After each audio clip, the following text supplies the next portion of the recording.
जमीन काजे पूजे रे आदिवासी दुनिया ने रखवाला रे बाप देव खतरी काजे पूजे रे आदिवासी सबसे निराला रे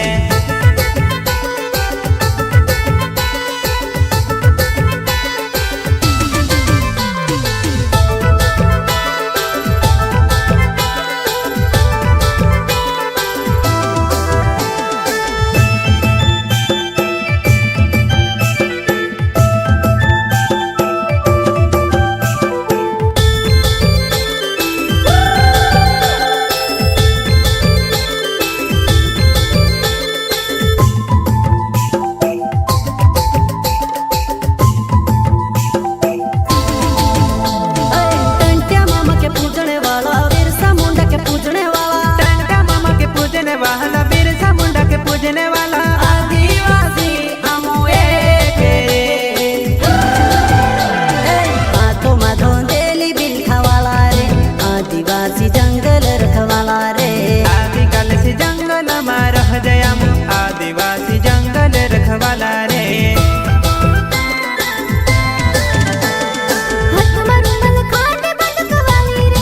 आदिवासी चोरी में बटवाली रे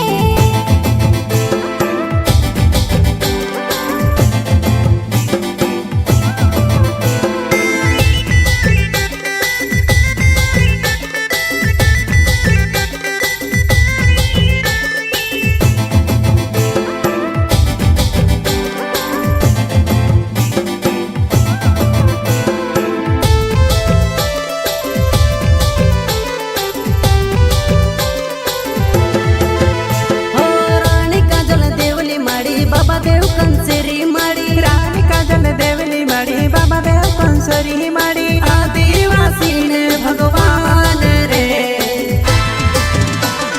कोई जुबान ने पाकी बात रखे रे आदिवासी खोना कायदा वाला